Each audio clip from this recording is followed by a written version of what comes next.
For the past 3 years, the start of the Orion Vasco da Gama Blue Water Classic has been back in its place of origin, Maputo, Mozambique.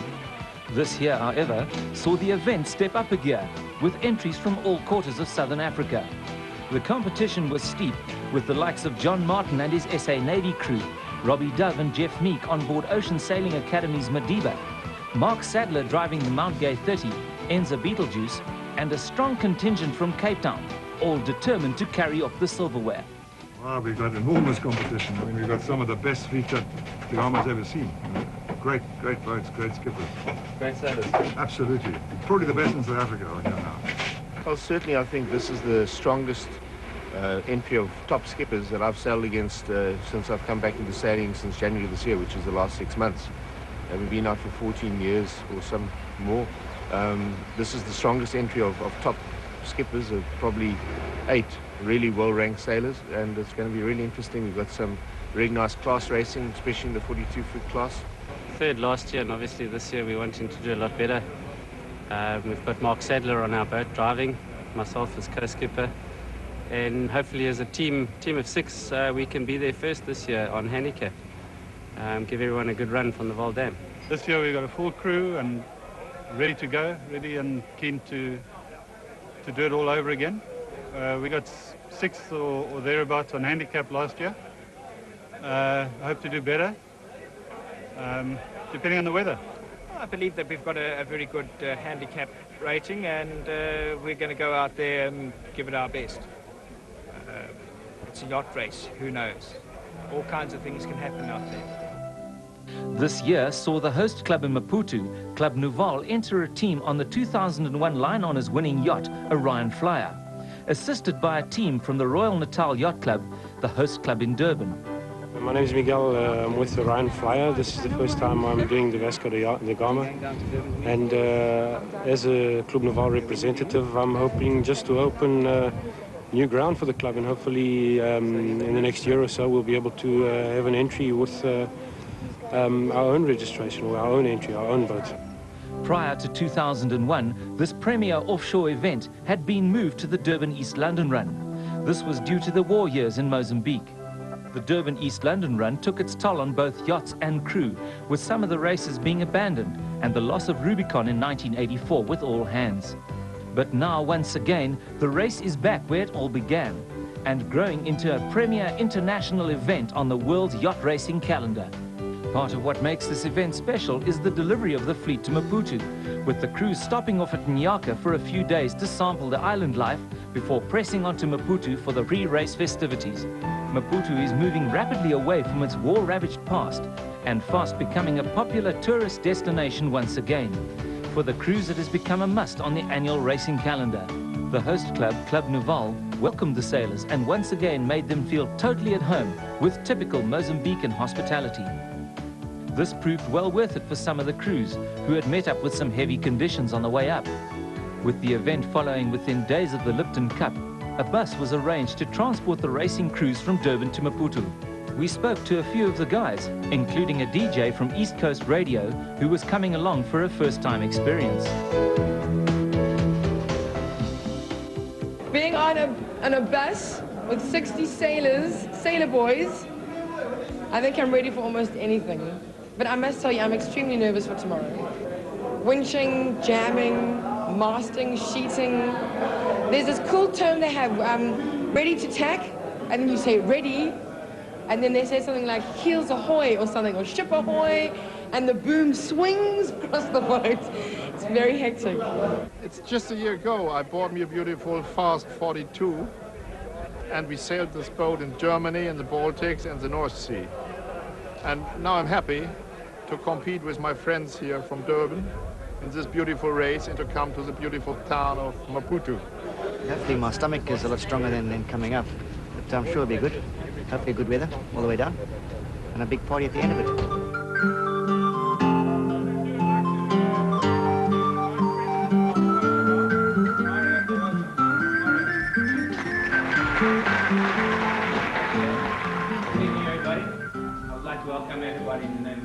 The race briefing was held at Club Nouvel. This was followed by a banquet of seafood, the type Mozambique is famous for. Sunrise over the Indian Ocean, and the debate was on as to what the wind had in mind for the start at 3:30. A southwester would take the boats on a run out of the bay, but this would make for heavy going down to Durban. Everyone waited to see if it would swing to the northeast. Hopefully there's some good breeze and we don't have to beat all the way. But yeah, we're the smallest boat, so hopefully we can take it on handicap. Yeah. I wish there was going to be some weather, but I think it's going to be pretty light. Westy's pushed through and looks like the wind's starting to back, so if it keeps going as it is, we'll have a nice downwind run.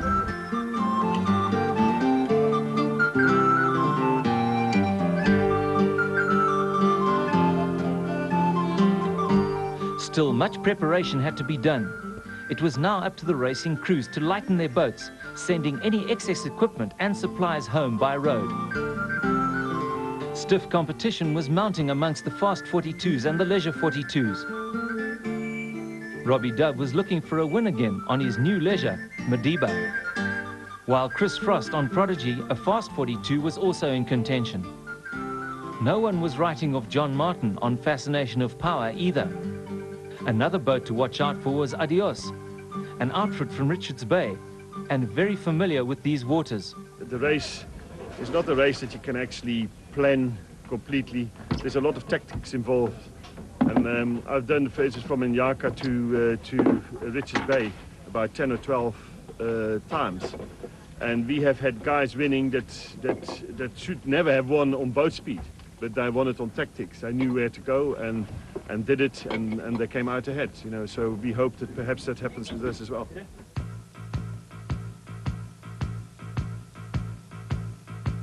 With the event having been won on IRC Handicap in 2001 and 2002 by the same L34 Kindred Spirit, it remained to be seen if this could be done again, with no less than 3 L34s entered.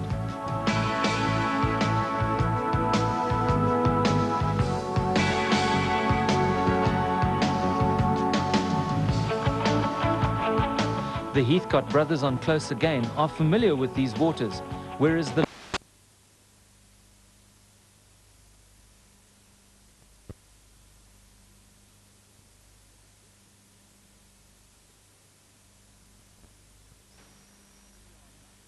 FM, who are veterans in their own right, Sunbow and Dalmega.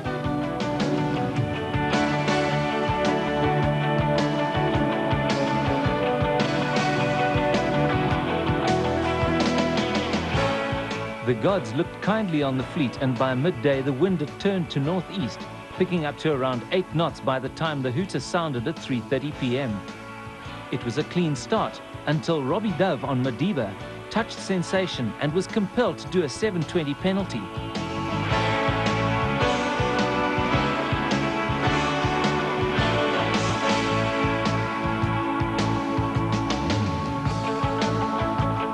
Orion Express crossed the line and tacked immediately, a move that almost instantly gave her an advantage.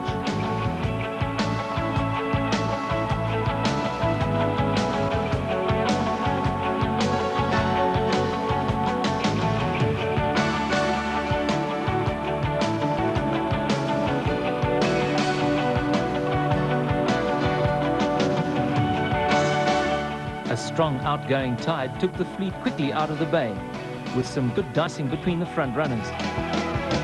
The spring high allowed them the freedom to point and tack without fear of running aground on one of the many sandbanks.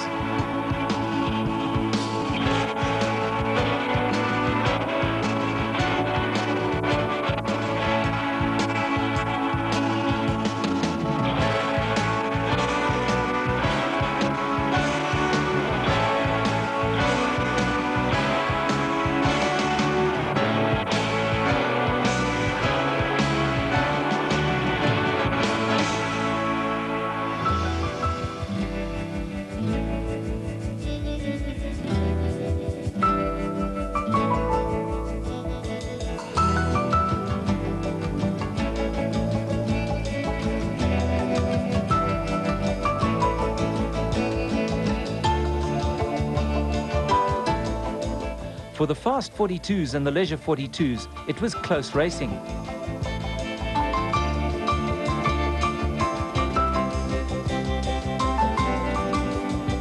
with Teddy Cuttle on his Swede 55 also getting in on the action.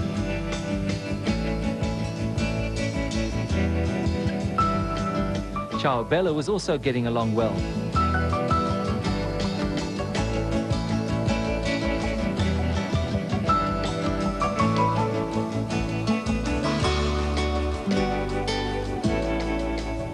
Even the locals were trying to keep up.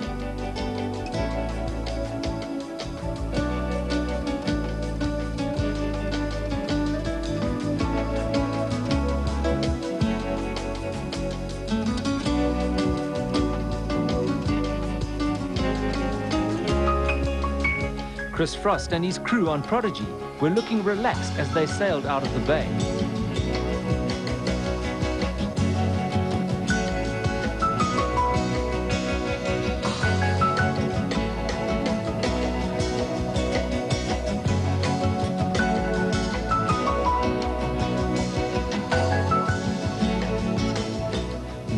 .7 FM were also making good headway in the light breeze. It had been a tough start for Kindred Spirit and the going was slow.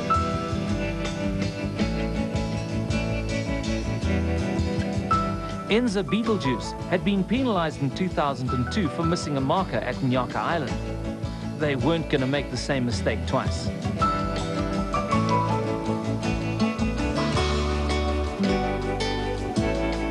The L36 Sunbow was making steady progress.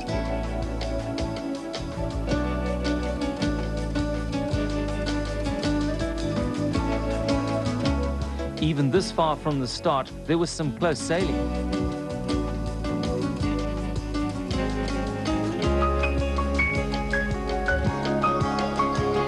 Teddy Cuttle's Swede was giving a majestic performance.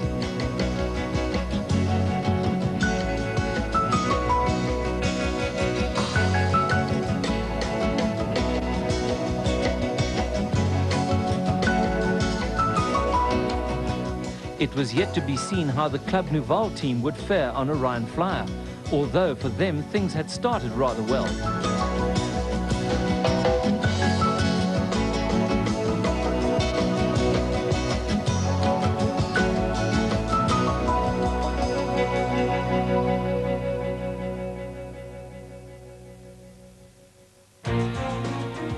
The front of the fleet had rounded the first marker by 7 p.m.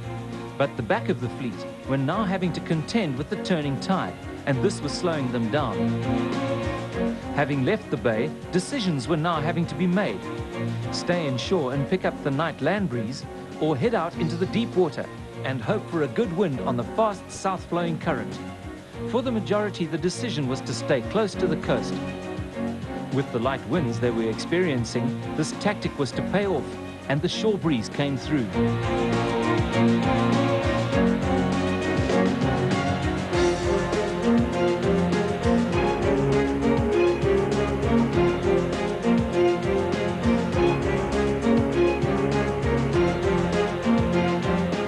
Sunrise, and there was work to be done on Not Too Shabby, but they'd made good time during the night.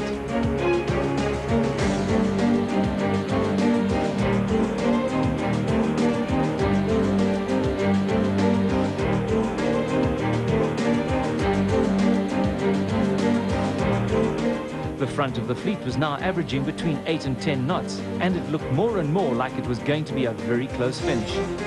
Elian Perch's Orion Express had a solid lead from Ian Parker Ross, driving Max Shipping Ballyhoo 2 and Robbie Dove's Madiba. The rest of the Fast and the Leisures were fighting it out amongst themselves, and Royal Cape's Teddy Cuttle on his Swede 55 was also in the thick of it. These boats were sailing neck and neck, hugging the shoreline and constantly changing positions.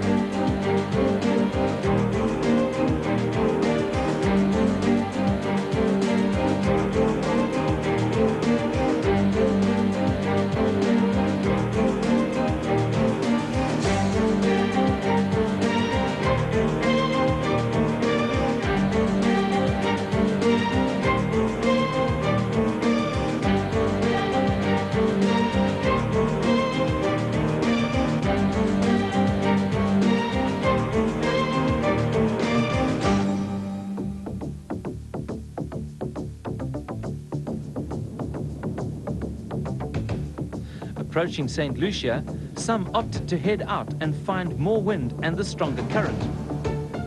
Here things started to change, and Chris Frost on Prodigy and Adios sailing from Richards Bay's Zululand Yacht Club suddenly sailed through the fleet from nowhere. Prodigy was now in second position, closely followed by a cluster of 9 yachts, all within 1.5 hours of each other.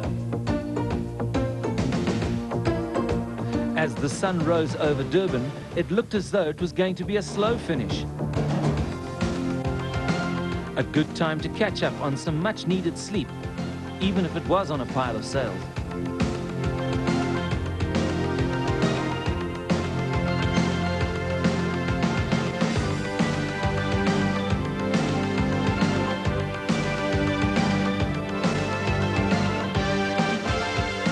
But true to form, by 11 a.m., the steady northeaster was building, and it wasn't long before Elian Perch's Orion Express appeared on the horizon.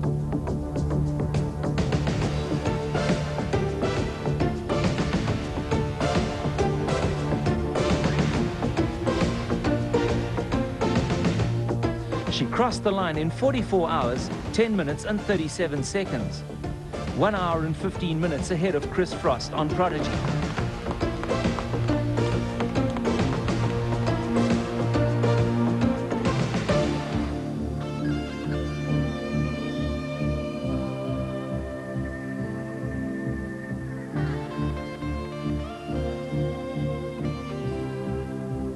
Good race, usual. Good fun, great crew. All my old friends, so we really had a wonderful time, and that was really the main thing about this race.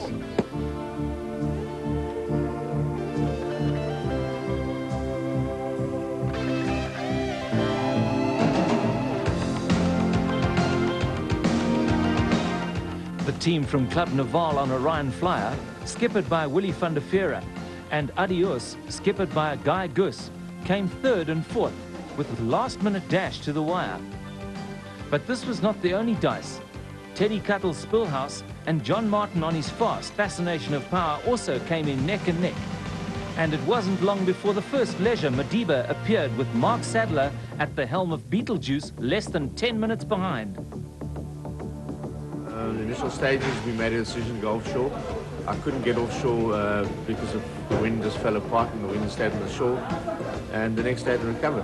So we recovered and went down our routes and got going, and things turned out our way, and we had some really fast sailing, and it was a pity that we finished 6th, because I thought perhaps with a bit of luck we could have got maybe a cheeky 2nd or a 3rd.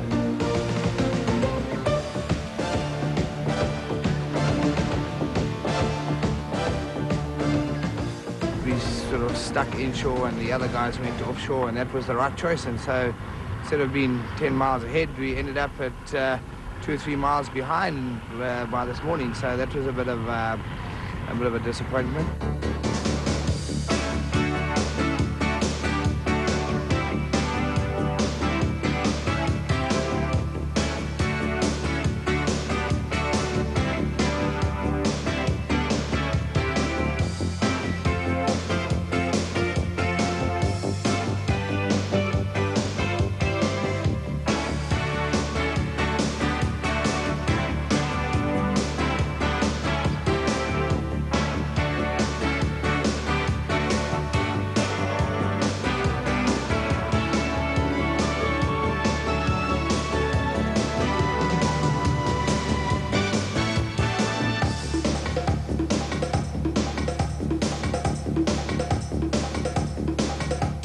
One minute separated Beetlejuice from Ballyhoo 2, and 40 minutes later Harry Ellens on Chowbella and Craig Miller, driving not too shabby, crossed with only a minute in it.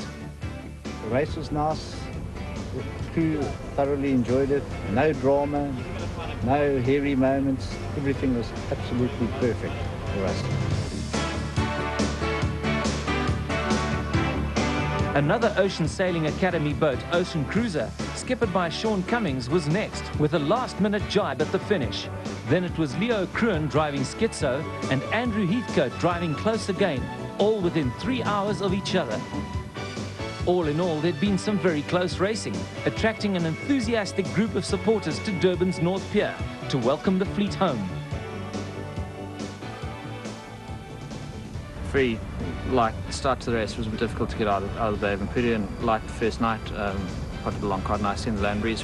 Our tactic was pretty much to follow the beat, so we stayed quite close until the whole day.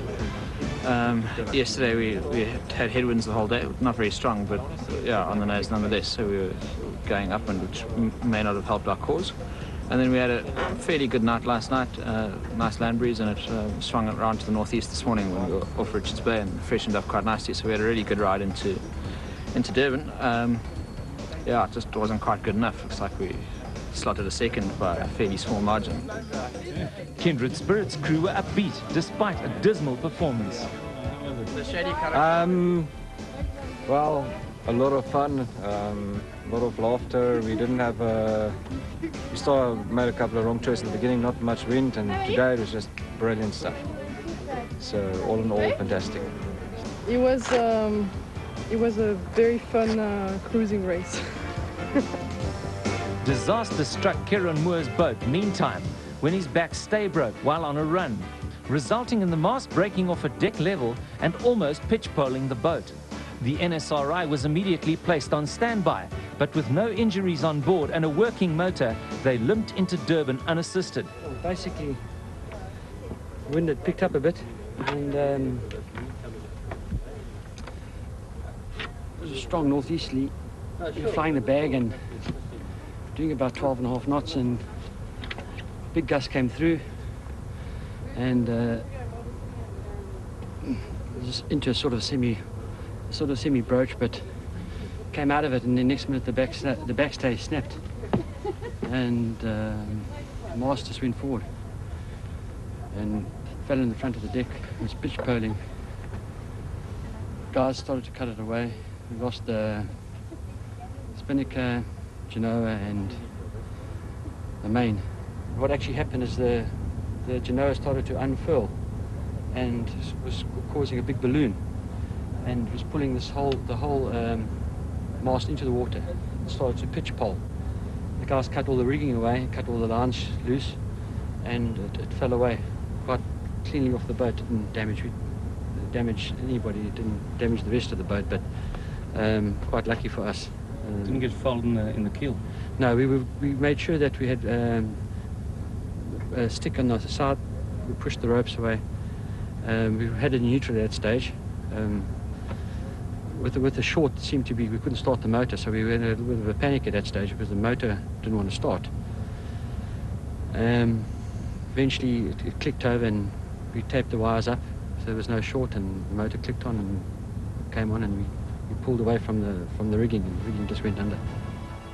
By 4 p.m. on Tuesday, with no wind, both Sunbow and Dalmega realized they would not make the cutoff time and retired, motoring into Durban. First position on IRC corrected time went to the Vaal Dam-based boat Enza Beetlejuice. Close again, the L34 was second, and third place to Spilhouse, the Swede 55 from Cape Town. Once again, the Orion Vasco da Gama Blue Water Challenge has proved to be an event to be reckoned with. This year's fleet has been a formidable one, with the who's who of South African yacht racing competing at the highest level. There is a renewed enthusiasm for offshore racing in Southern Africa. And with the likes of Orion Rank Sharp being prepared to sponsor this event, the Vasco can only grow in stature as an international yacht race.